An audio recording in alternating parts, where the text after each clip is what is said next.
but I would like to just get started. Welcome to a course, oh no, not a Course in Miracles. Welcome to the Way of Mastery weekly class. We are going through the Way of Mastery in sequential order. Unlike the way, A Course in Miracles, where I pick random lessons and random messages to teach, this class we are going in sequential order, but you don't have to have been joining from the beginning to jump into the class and follow along. You don't even have to have the book. It's helpful, and if you really want to make it your path, this is something that you're going to want to get, is the book, if you are serious about it, because that's what it takes, is a little energy and investment if this does happen to be your path.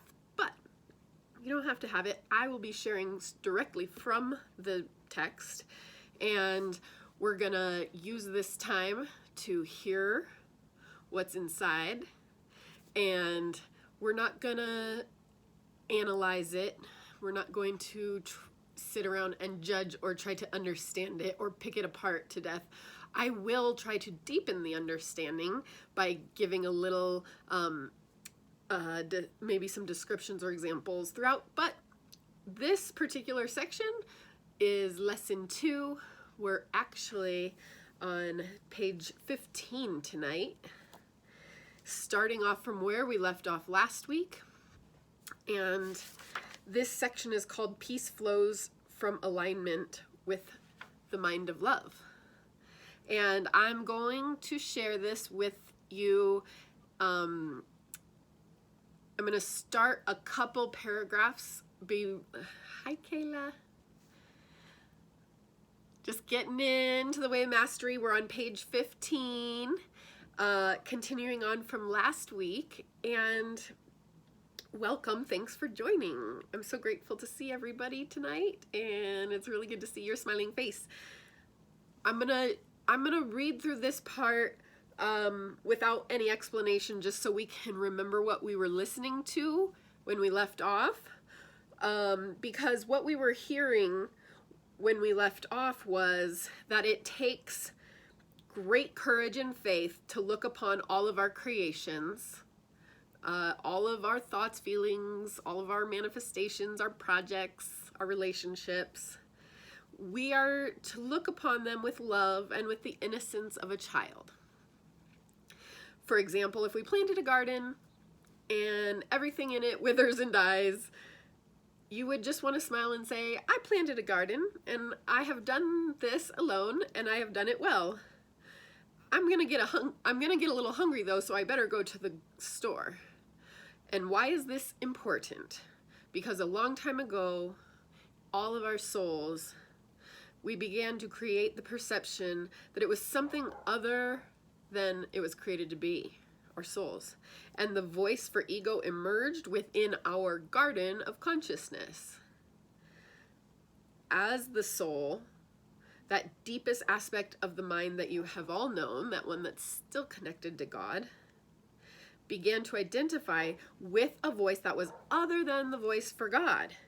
That voice has led you to believe that your creations, your relationships, your choices, your bank accounts determine your worthiness. That's what the ego voice has led you to believe. Do you know that feeling? The Way of Mastery is really cool because it is so personal. He says, do you know that feeling? Yeah, when I got fired from my job, I really thought my worthiness was attached to me being fired. Like, ugh.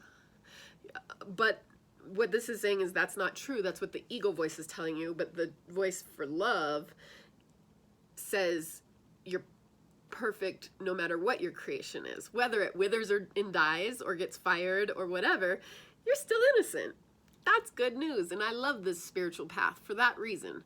Because I'm innocent, and we know you guys are innocent, you feel it, you know you're innocent, but the world around you is telling you that you've done something wrong, you don't look the part, you're not smart enough, or skinny enough, or pretty enough, or whatever. And that's part of the separation and the ego creation. And what we really are is perfect, just what God wanted. So like, if we're wanting to change something about ourselves, we want to change God's creation. Oh, it's okay. You're still here. That's good. Are you okay? Just brush yourself off. Okay.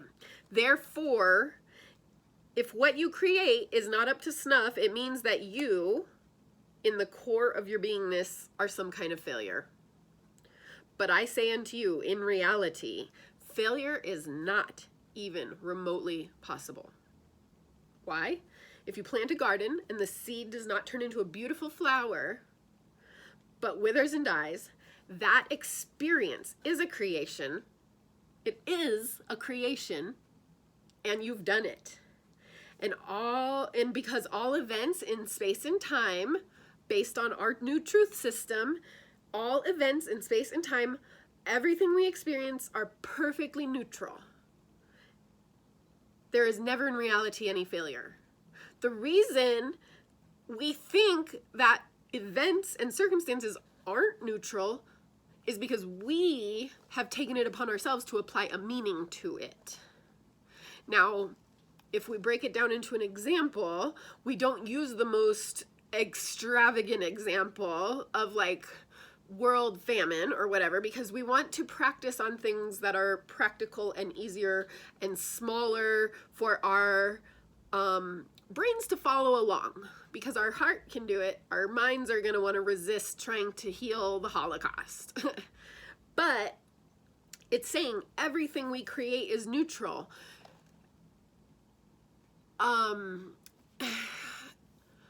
Okay, so let's use I'm going to use two examples as we move forward. I'm going to use my divorce, and I'm going to use me gaining body weight. I'm going to use those two examples because those two stick out in my mind as creations that I deem as failures. Okay, so go ahead and you pick two creations. You don't have to tell me, but you know what they are. Pick two creations that there's a little shame around, or a lot of shame around. Don't go for the whatever. I mean, my divorce, I'm back with my partner. Like we've reconciled. This is not still a deep, deep wound. So I'm choosing my divorce because I made a creation of a marriage and it failed. I still believe that. But what this is saying is my creation is neutral.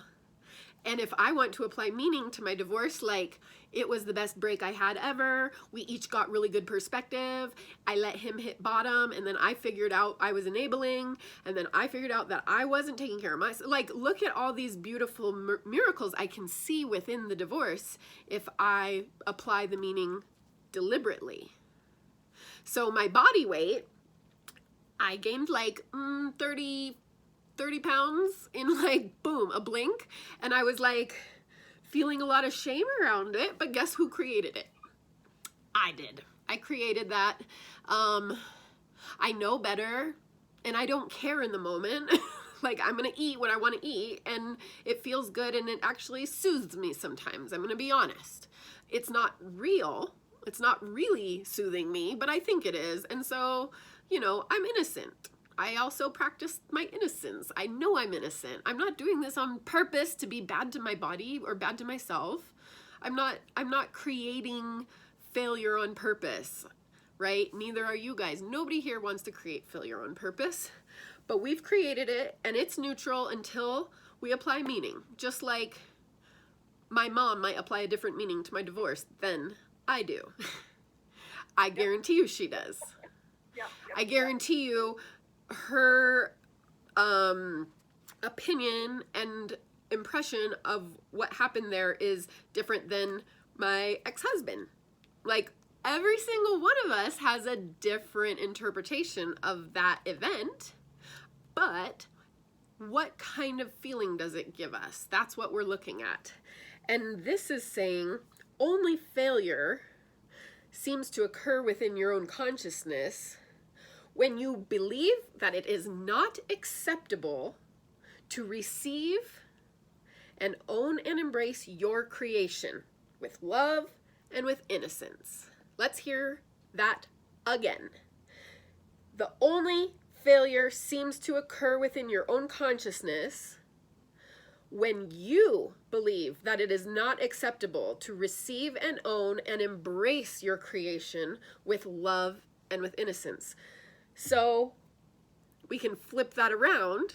This is another trick to reading this information and hearing it, because did we hear it? I don't know, I kind of heard it. Kind of, what is that? I heard something about not accepting, not embracing my creation. So when I believe it is not acceptable to say, I created the divorce, I created the body weight, when I believe it's not acceptable to do that, that's the only failure.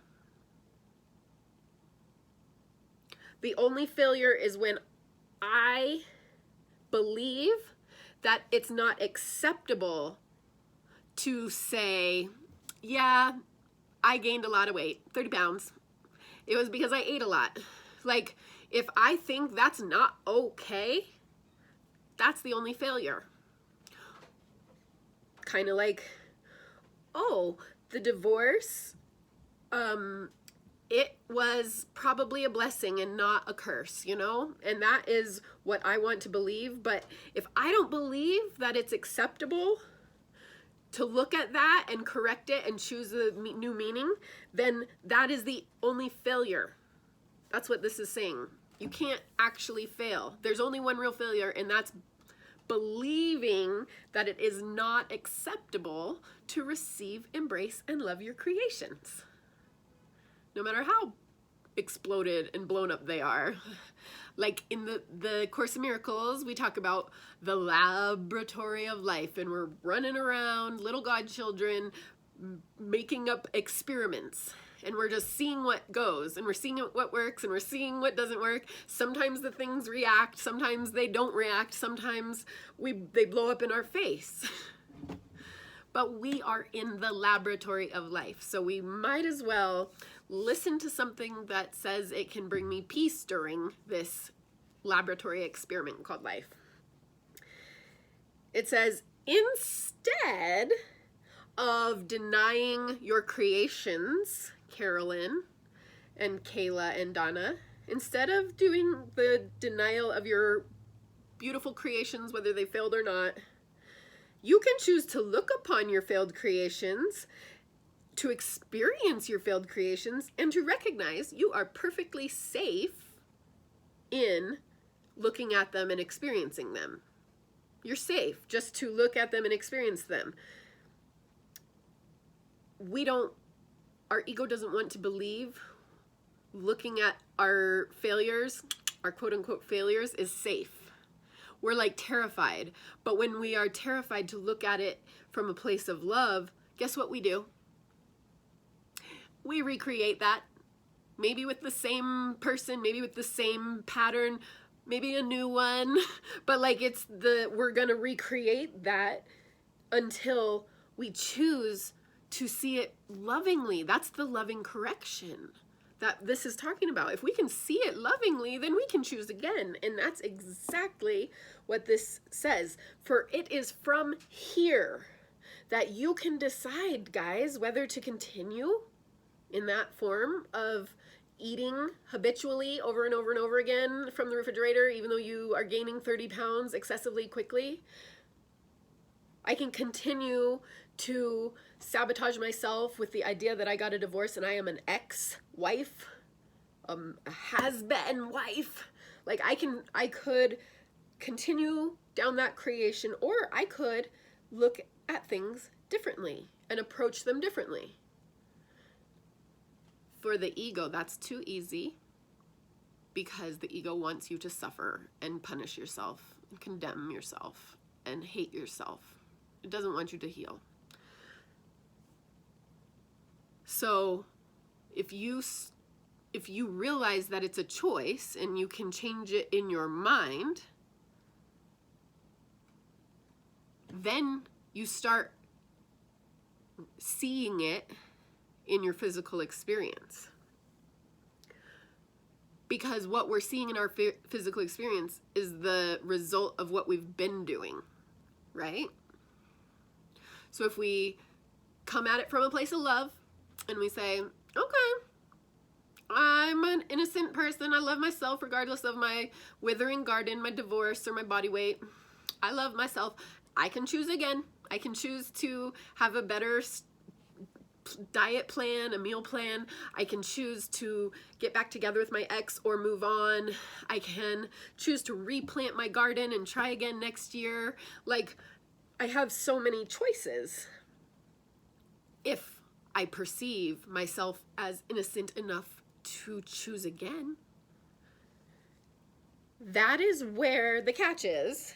The part of the mind that began to teach you a long, long, long time ago what to accept as acceptable and what to not accept as acceptable, what to take responsibility for and what not to take responsibility for. And that conflict of like, I own it, I don't own it, I own it, I don't own it, that conflict creates the illusion of separation. It makes it look like we're not all one. It makes it look like Kayla did it and I didn't, or I did it and Donna didn't. You know, like it looks like we're separate when we don't own our responsibilities, and when we don't know what to accept as acceptable because we want to put criteria on it. Like, that's not acceptable. That relationship failed. This is saying your relationship didn't fail. It was a perfect relationship. It ended. It's saying there is no failure. That event was neutral. When it ended, you gave it the meaning that your heart was broken and your partner is having a party in Hawaii, not even thinking about you because they moved on. So it's like, what did they choose? Did they choose to stop living because they lost you? No. They're partying in Hawaii with, surfing, having a good time, drinking out of coconuts. But you are going to punish yourself because you're thinking you're going to apply your own meaning to your creation of failure. And we do this. It's saying we do this. Saying, I see my body weight as a failure. I see my divorce as a failure. And it's saying, but you don't have to. You can correct your perception. And it says, when taken to its extreme, this concept of the conflict of I own it and you don't, when this is taken to an extreme, one will discover hospitals full of those in deep depression, paranoia, and the feeling of being within the human mind, of feeling alienated and alone. So, you are hearing that correctly. It's saying that the reason we have mental health issues is because we have deemed ourselves not acceptable. There's nothing wrong with us.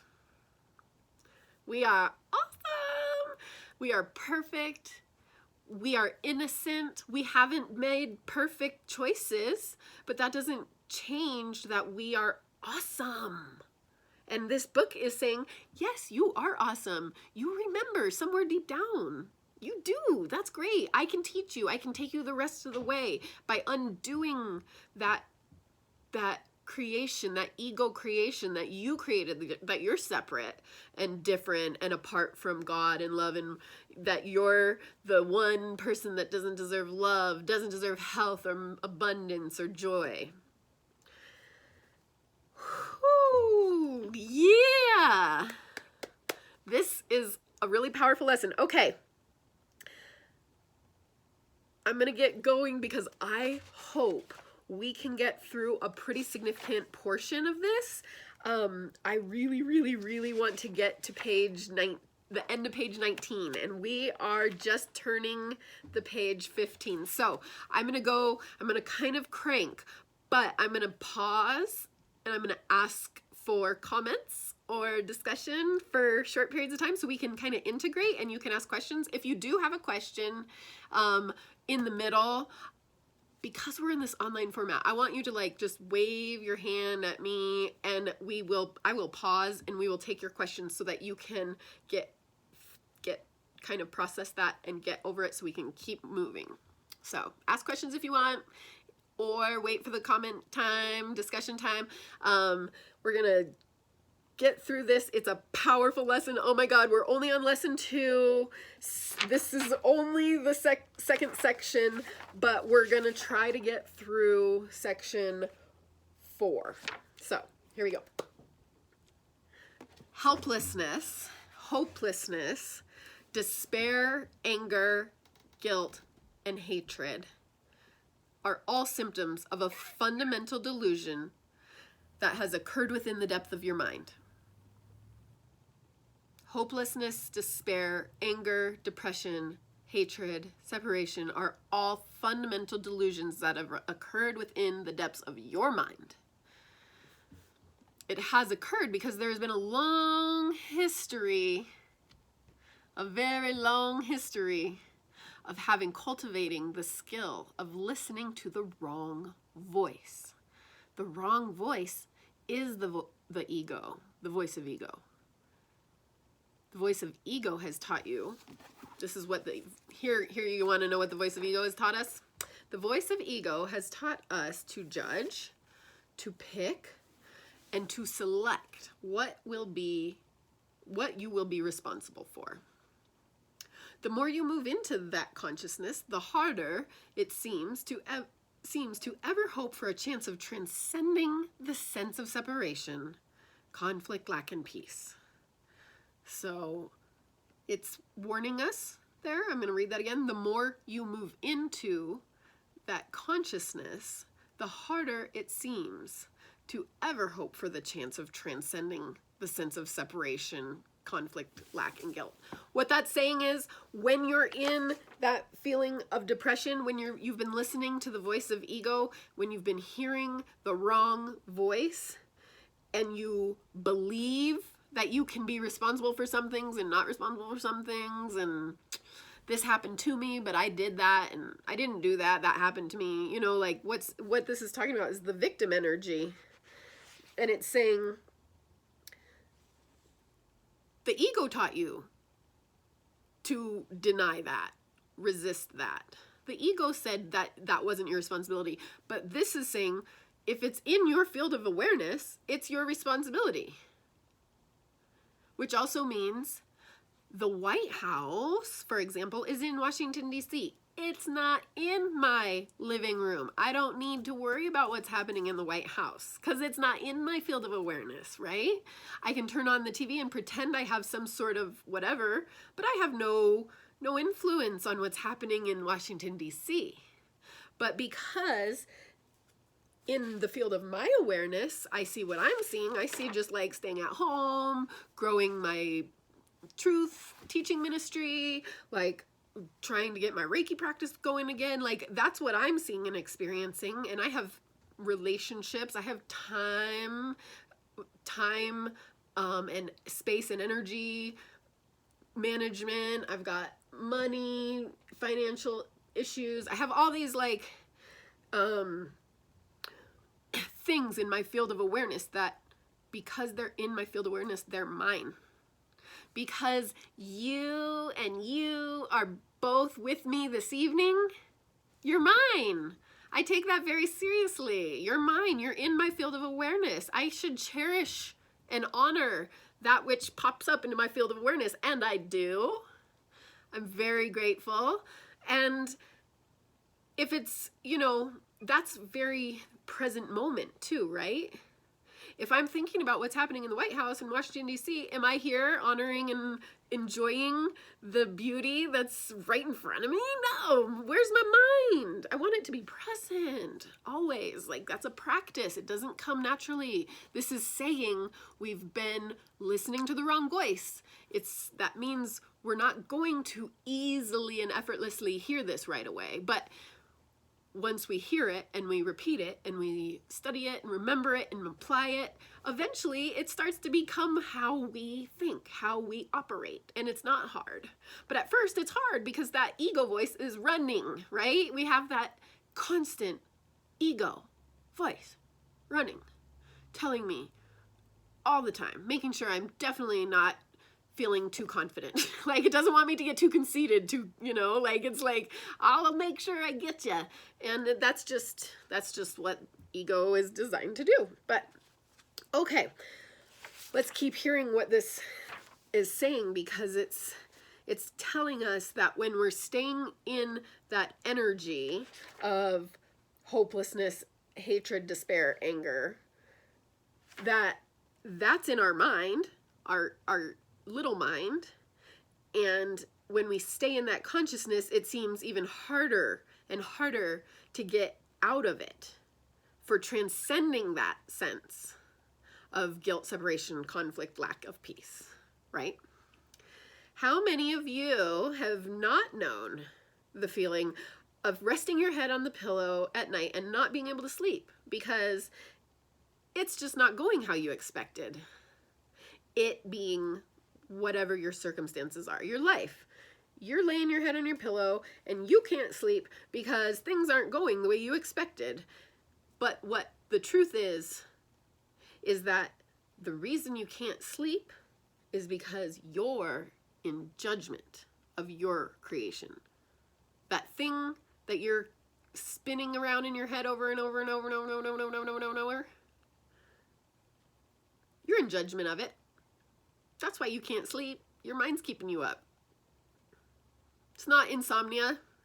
You're in judgment. If you weren't in judgment, you would sleep like a baby or a log or whatever.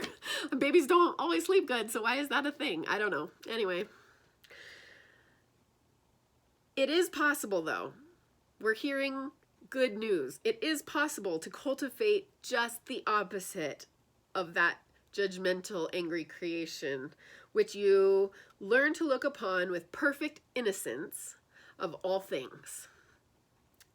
All things that arise in our field of awareness, we are going to look upon with perfect innocence. It is possible to look with innocence and wonder at every feeling from a place of curiosity, as you would look upon a cloud that passes through the sky. Look at it, marvel, look at its shape, its color, embrace it. Know that it does not affect the purity of the sky through which it temporarily floats. Because the sky is. Clouds are the illusions. The sky is the love. Clouds are what we are. Sky is love. And you can marvel at the shape and colors, embracing and honoring those clouds, but knowing all well that it doesn't affect the sky. Those clouds will never change the sky. Impossible. It's within the sky. It's just, they are of the sky. So how can they alter, affect, or damage the sky? They can't. That's good news.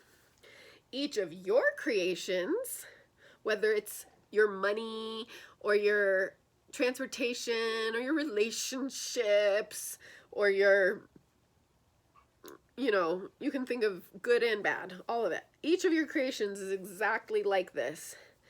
Your creations arise in the field of time and space. You experience it, and then it floats away. Or I should say, it fades away. Every hurt, every time you've been hurt that you've ever known, those hurts are like clouds that begin to pass into the field of your awareness because you perceived things in a certain way. If that hurt is still lodged within you, it's because you latched onto it and you followed the wrong voice. You followed the voice of the ego, which caused you to believe that you were identified with that cloud that was just supposed to be passing through the sky, but you identified with it. You identified with that feeling and with that perception. And because you mistakenly thought that you were attached to that situation or hurt or upset, it says you assumed if you let go of it, you might disappear. You might die. I'm going to read that again so we can hear that one more time now that we know what's coming.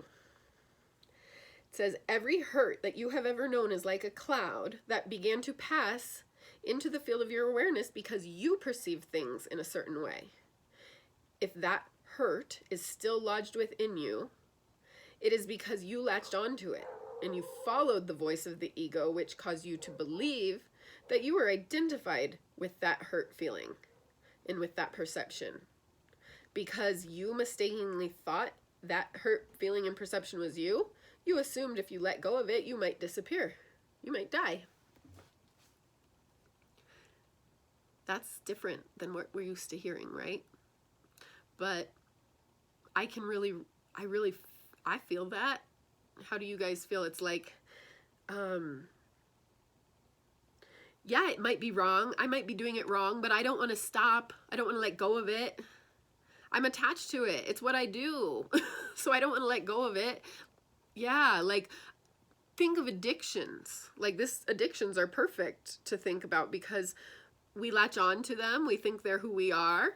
And then to let go of them, we think if we let go of them, we're going to die. What about relationships? That perfect person. What's that? I said, I think we just don't know how to let go of them.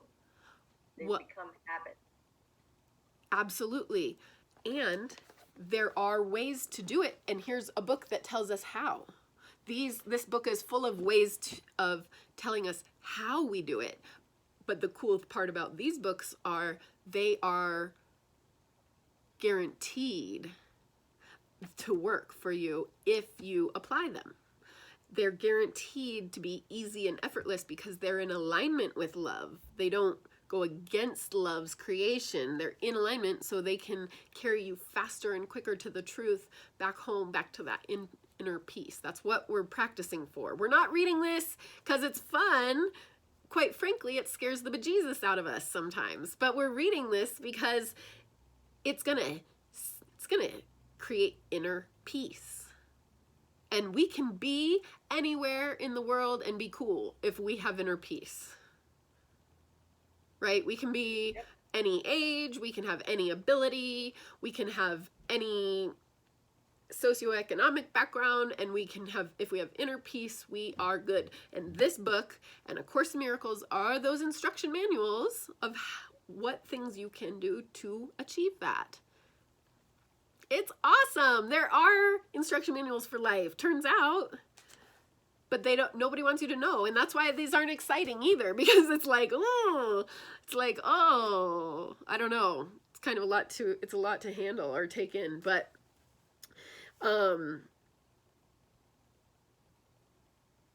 yeah, we think if we change something, we're going to die. That's why it's hard for us to change. We also think because we think we're going to die, we don't want to let go. So not only do we not know how, we're afraid. It's saying your ego keeps you not knowing how because it's afraid. It's like, you don't know how. You don't know how to change. You don't know how to let that go. You can't let that go. And it's like, no, yes, you can. You can let it go. Can the cloud be let go? Well, you can't even actually grab the cloud. So there's something to think about.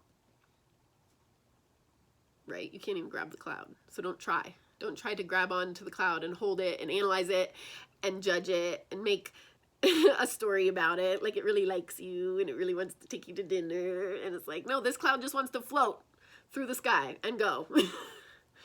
We love fantasies, don't we?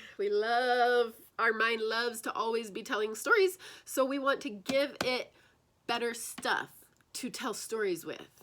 Like, I want it to fantasize about my abundance, right? Not about finding $20 in my pocket. I'm talking the $500 million, like, surprise income. That's what I want. That'd be a miracle. So, the human mind is that field within creation, within consciousness, that has learned to become so identified with its perceptions. It's become identified with its experiences and feelings, and they're not necessarily comfortable. And I can attest to that.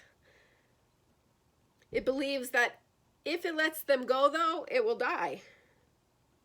So our human mind has learned to become identified with our stories, and then it believes if we let it go, we're going to die.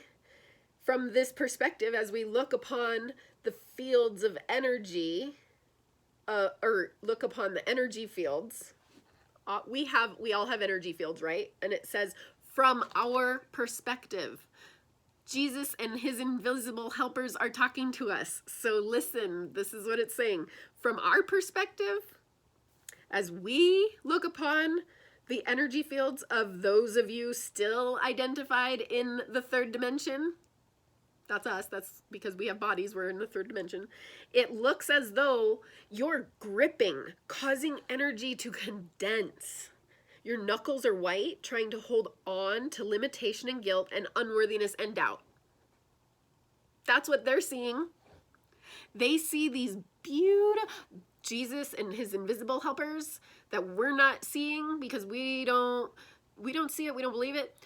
They're all looking down at us, and they see these beautiful glowing energy fields that are condensed, and they look as if gripping, causing energy to condense, knuckles white, trying to hold on to limitation, guilt, and unworthiness and doubt. So they're like, they look at us as if we are insane. They're like, you don't have to do that. And we're like, yes, we do. We don't know how to let go. And it's like, let go. And we're like, we don't know how. And we're really just afraid. We can't do it because we're afraid. It's saying you can let go. It's possible. But we don't believe it yet because we haven't been able to hear it long enough. Once we hear it for long enough, we're going to start trying it. And then when we start trying it, the ideas will show us they're true. God will give you miracles to see so that you can see these things working so that you don't give up. It's not like you're not going to not see results if you use these ideas.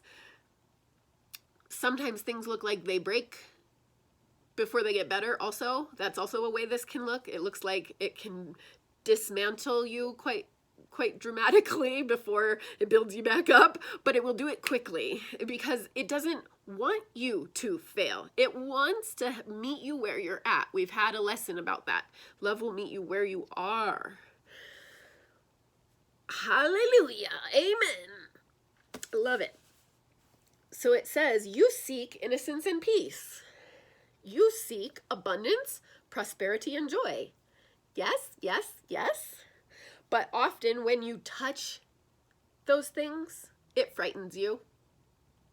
Why? Because the truth of the kingdom requires openness, trust, and expansiveness.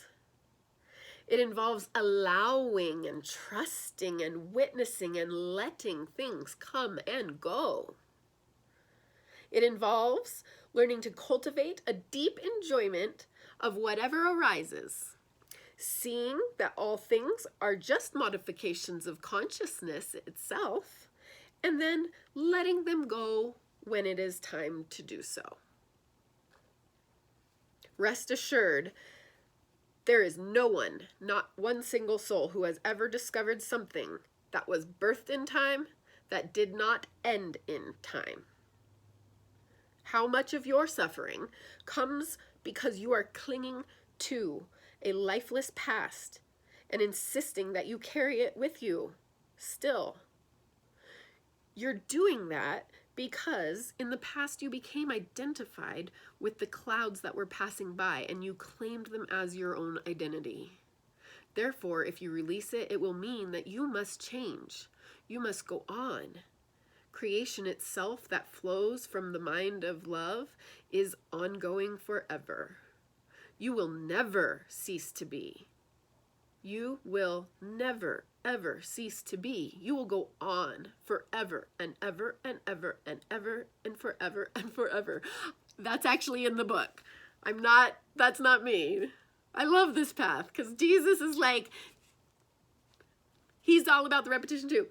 You will never cease to be. You will go on forever and forever and forever and forever and forever and forever. You will go on forever exactly as you are now. Or you can allow the mind of God to flow through you, carrying you to an ever greater expansiveness and deepening your awareness of the infinite loveliness of the power of the mind of love.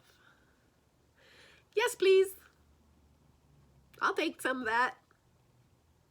I don't know about you guys, but I'm like, oh, that sounds good.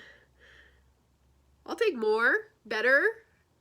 It's saying as good and as great as you feel in the best moments, it can get even better. All right. Any questions? Anybody have questions? Not right now. No? Everybody okay? All right, we got a lot to cover, so I'm going to go because we got 20 minutes. I'm going to try and cover, oh yeah, we're going to do it. 3 more pages. This is section 3. It's talking about mastery arises from innocence. I like that. Because think about this. If mastery arises from hard studying all day, every day, I'm never going to get it.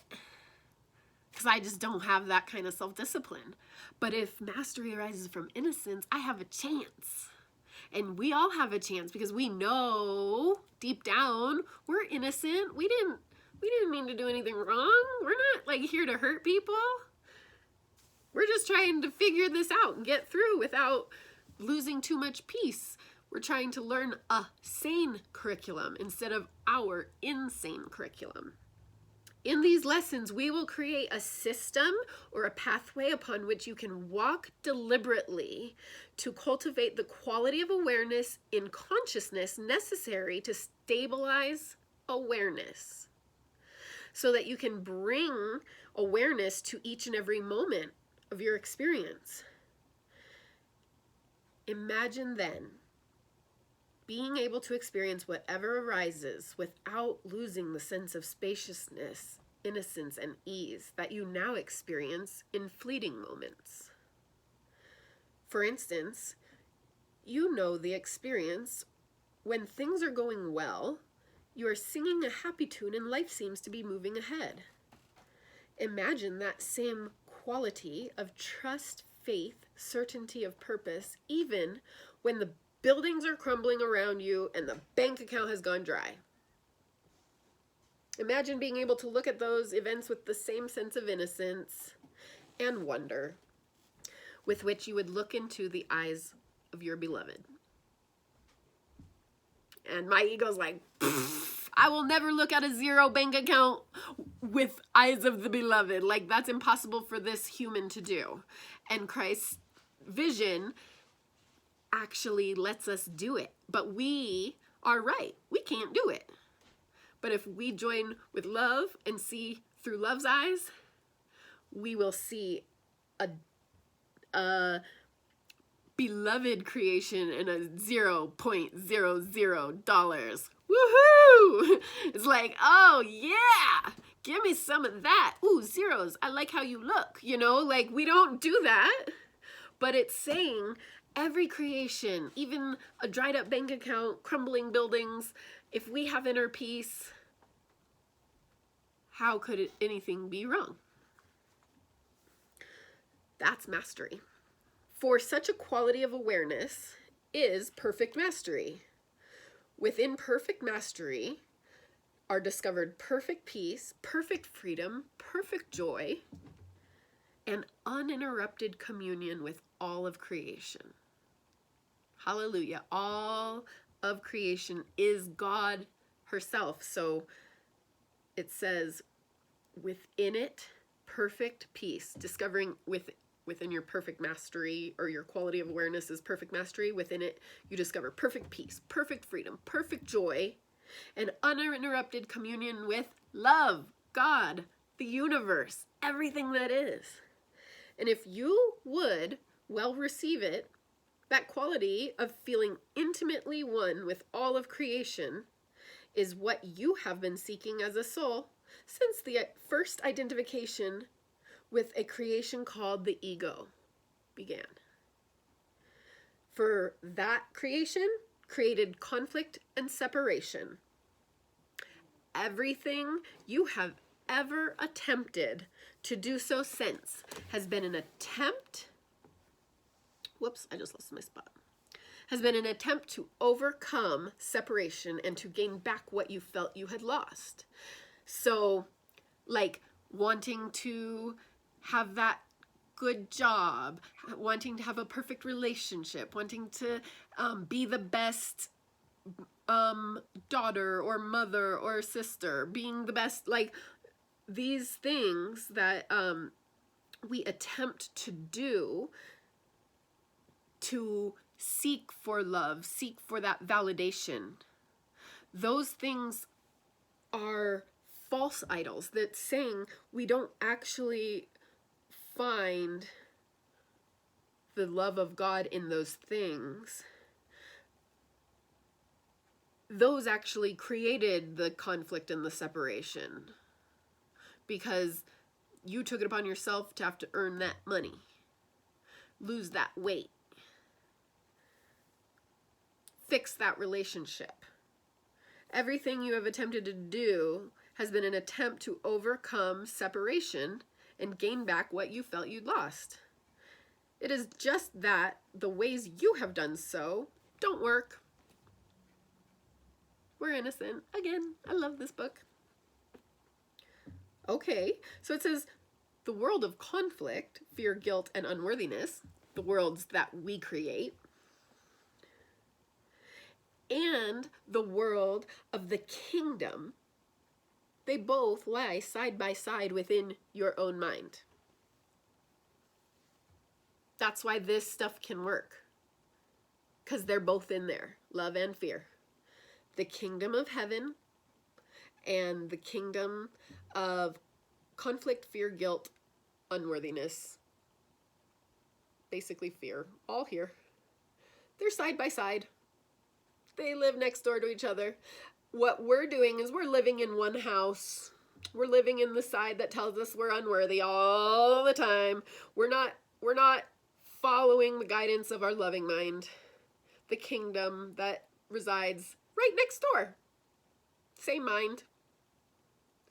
The eye of the needle that one must pass through is the recultivation of the innocence of a child. I love this. It says, "It is for this reason that I often taught, become again as a child to enter the kingdom." That religious terminology that none of us really pay attention to because we learned a bunch of erroneous stuff about religion, but it's saying become again as a little child to enter the kingdom. So all that is saying is we're taking the world and everything we've created way too seriously. We're supposed to look at it and like a little 4-year-old boy would just like knock down all his blocks, right? That's what a kid would do.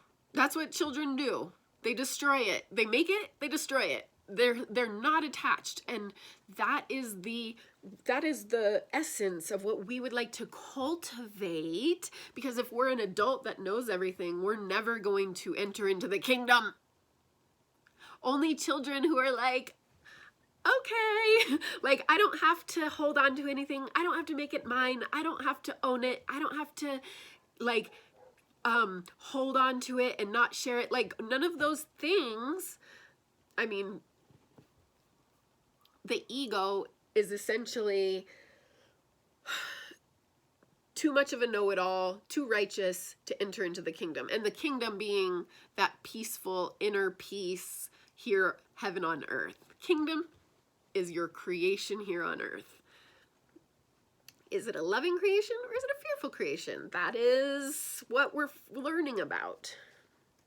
The cultivation of the way of the heart is that pathway whereby you deliberately and consciously choose to become again as an innocent child, just as you were in the beginning before you ever created anything, any relationship, any job, anything, and then incarnated into this dimension of experience that seems to be so permeated by a sense of conflict and separation.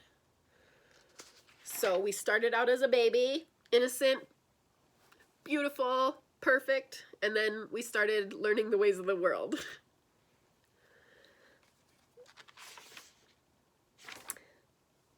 I would ask you now to begin to put this into practice.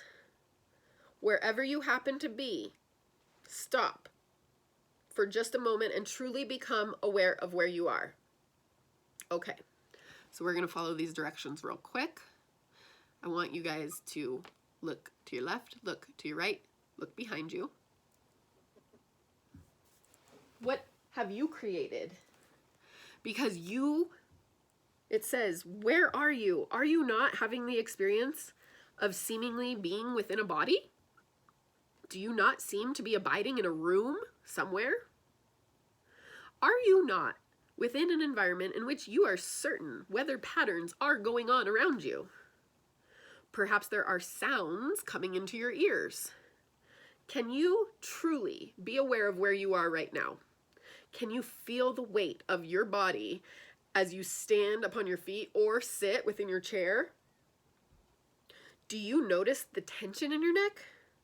Do you notice the racing in the mind?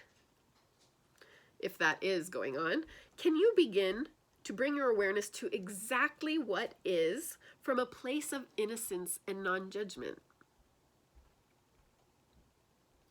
You have a saying in the world, it is what it is. That is the beginning of wisdom. You will discover that what is what you have. It is what you have chosen to make of it. Be where you are now and deliberately decide. Deliberately decide. It emphasizes that twice because it wants us to hear deliberately decide. We decide all the time accidentally, mistakenly, reactively. This is saying,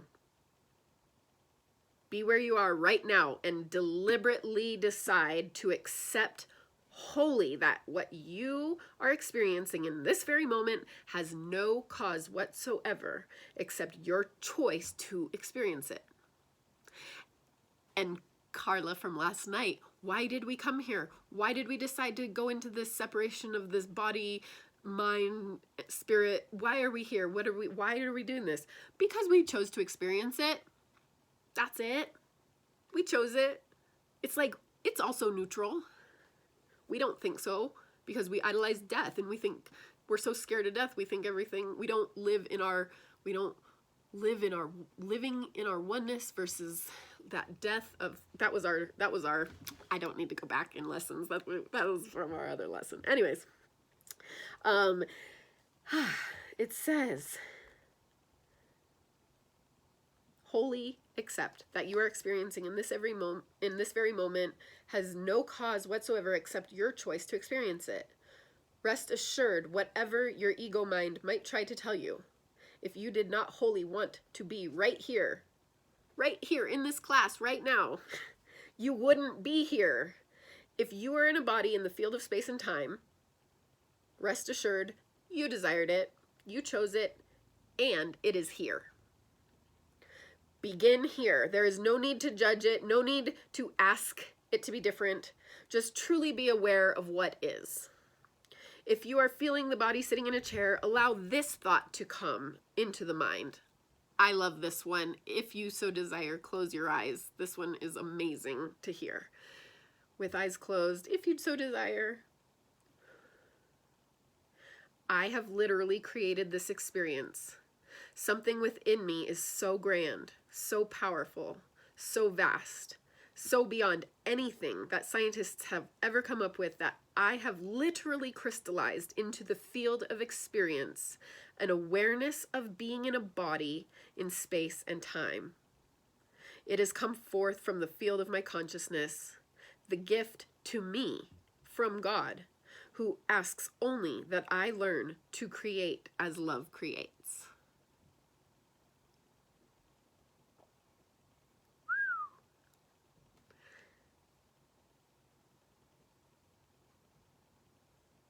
We're so grand and vast and limitless that we've created a body. We've crystallized into a body of space and time just because we can, just to experience it. And we're taking it too seriously.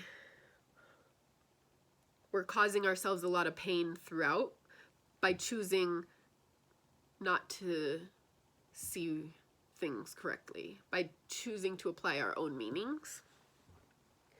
I have said this many times, that the Father looks upon you and says, "This is my only creation, and it is very good." For the Father marvels at who you are and what you are, knowing perfectly well that what you are emerged from her holy mind. Side note about The Way of Mastery. It's one of those books, like I said, it's going to piss your ego off, right? So when in the same sentence it says, for the Father, Creator, Father, marvels at what you are, knowing perfectly well that you are emerged from her holy mind. So I don't know if either of you noticed that, but within the same sentence, it's using language that seems a little bit, it seems contradictory. Her holy mind does not sound like the Father, right? And that's something that the ego will pick up on and start to analyze to death, and won't let you hear as you move forward, right? So stuff like that, it sometimes will want to attach to that and be like, well, why did it say that? It doesn't even make sense. And it's like, no, it does make sense. You are so stuck in your head that you can't just allow it to be. It is one and the same. Father, Creator, God, like God is her and him, like it's all one. So anyways, the Father marvels at us, knowing that she made us, and we are very good creations. No matter how messed up we think we are, and no matter what we did last weekend. Likewise, look upon your own creations and marvel. How is it that you could abide in this time frame on this planet? How? How could it be that you can place yourself behind the wheel of an automobile and actually get from point A to point B? That is a mystery and a marvel, and no one knows how it's really done, yet it is done. The reason it is done is that all power has been given to you, and what you decree is. A man or woman shall decree a thing, and it shall be so. You have decreed this moment, own it. For by owning it right now, you can begin to sense the incredible and awesome power that flows through you in each and every moment. It is the power to create.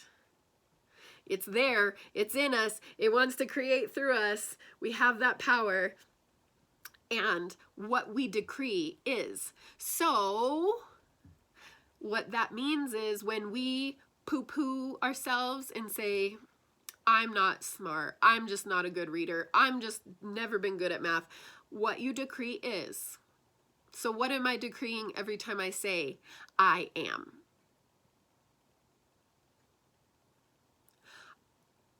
What you say is. That's what this is saying. It's saying we don't even know our power. We're creating in every moment. We have a powerful flow of creation going through us. And so when we decree something, it is. No wonder we feel tired. I'm tired. Like, I'm fat. Yeah, I'm going to see my fat if I say I'm fat. You know, like if I've been practicing. Okay, so this is kind of funny. And I've been practicing on my neck because I have I have this neck. This neck is hereditary and I love it.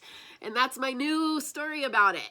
Because when I look at it, every time I say, ew, there's a line, and ew, it's not perfect, and ew, ew, ew, I am decreeing it to be so. So now, when I think about my beautiful, lovely, long, perfect neck, that's what I'm thinking about. And I'm honoring the lovely, long, perfect, smooth, wrinkleless neck.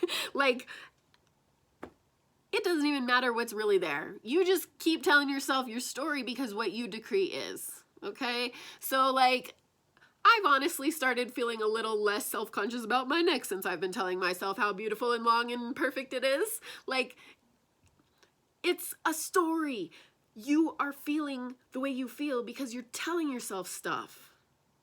What are you telling yourself? Like, it doesn't mean true or untrue. It's all in the eyes of the beholder. So, like, you actually create your reality. That's what this is saying. Oh my God. I mean, it all makes sense. And none of it contradicts itself. So, if there's any confusion, it's because your ego is getting in the way. Because what we're hearing is pretty straightforward.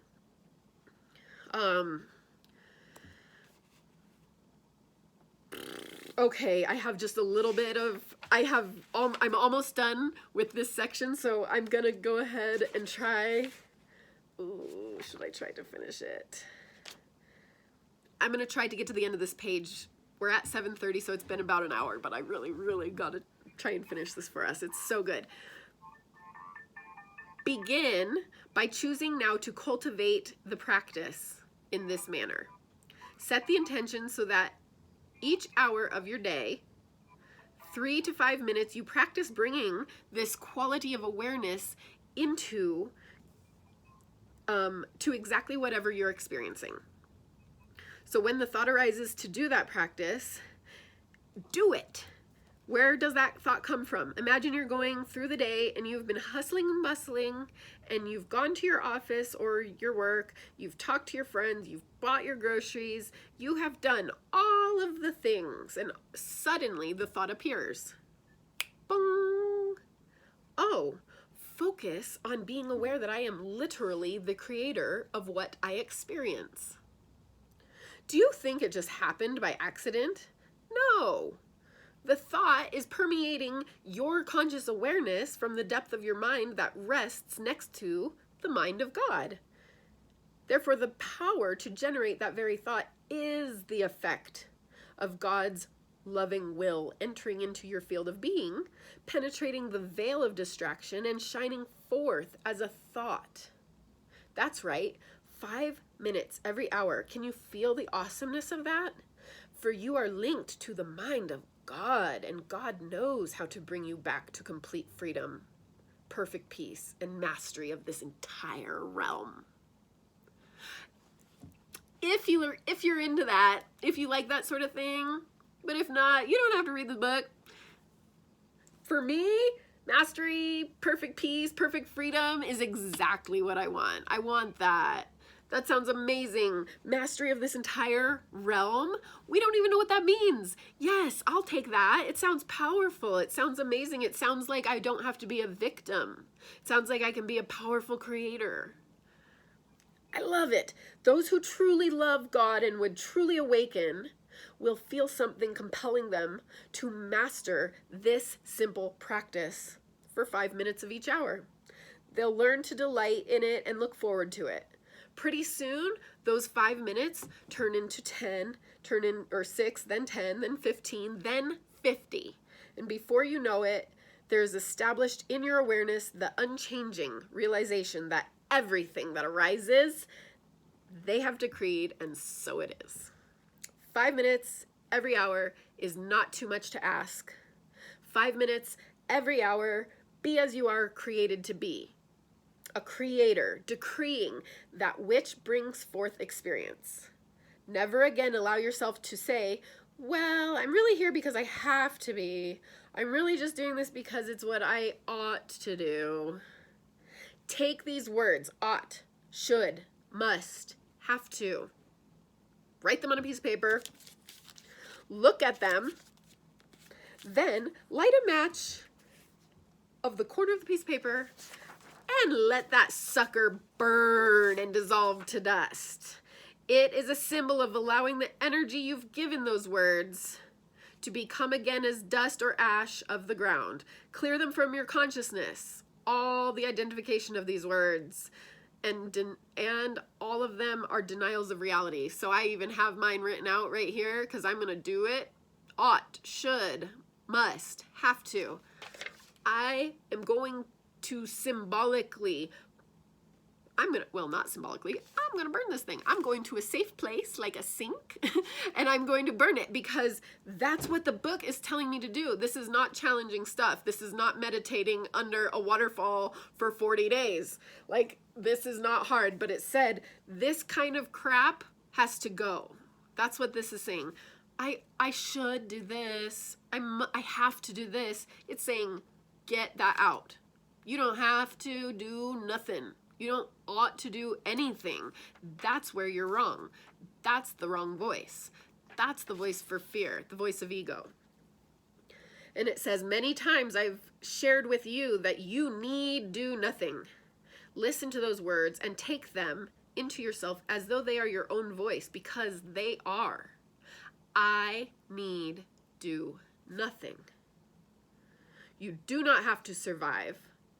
Whoever told you you had to? You do not have to make everybody happy. Whoever told you you had to? Whoever told you that you could make anybody happy? You do not have to abide as a body in space and time. Whoever told you that you had to do that? You do not have to pay your bills? Who told you that? You literally need do nothing. So at this point, the ego jumps up and is like, that's not true. I have to pay my bills. That's not true. I have to feed myself. That's not true. So we're going to go away from analyzing and believing it. We don't need to understand what that means, but what we're hearing is that we don't have to do it. We are choosing to do it. I actually drive by a gentleman who is my neighbor. He doesn't have a home, but he's always on the corner and collecting donations because that's his choice, right? He's choosing to live homelessly and not buy into the system. And why would I judge that? Like, our system is messed up, man. We have to fight hard to make scraps, and we think our worthiness is based on what we earn and how much money we have. And it's like, we want to make everybody happy. We don't, so what this is saying is, it is quite different than wanting or choosing to do something. You don't need to love your parents. You do not need to honor your father and your mother. You do not need to worship me or love me. This is Jesus. You do not need to love yourself. You literally need do nothing. For need is an expression of the perception that there is something you lack. Because you are one with God, there is never a moment when you lack anything at all. Ever. Never a moment. You never lack anything, not one moment ever. That's different than wanting to do something or choosing to do something. But the spiritual path that I love best is the one that I have less to do. I want to do less. That sounds appealing to me. That sounds,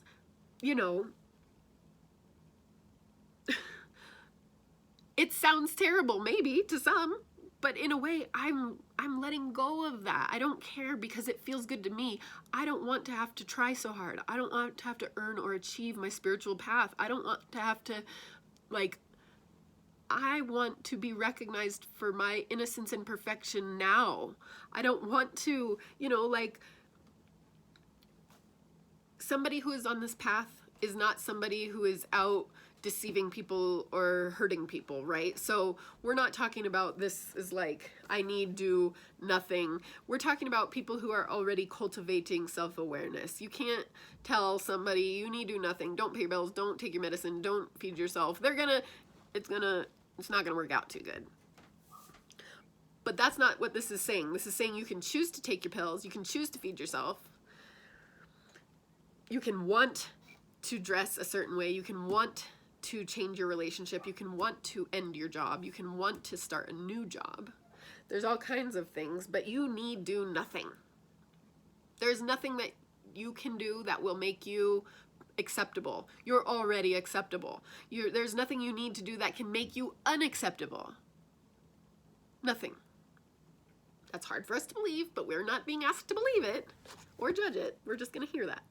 We are innocent. We are innocent. We are deserving. We are We are not in need of doing anything. And we are the creators of our experience. All right, woohoo! I am going to stop there for this evening. We heard some amazing truth, and I am so grateful for you guys joining me. Thank you for anybody watching on YouTube. My name's Carolyn, and I'm here every week. So please do join me if you find this helpful or valuable. I would love to share time and space with you, remembering the truth, something I'm very passionate about doing, because as I teach it, I learn it even more deeply. I remember it more and more quickly. And yeah, I hope there's something in tonight's reading that has resonated that you can take with you. Even if there's just one little truth that you felt like, wow, that was really different and neat to hear. Something different. We heard some different stuff.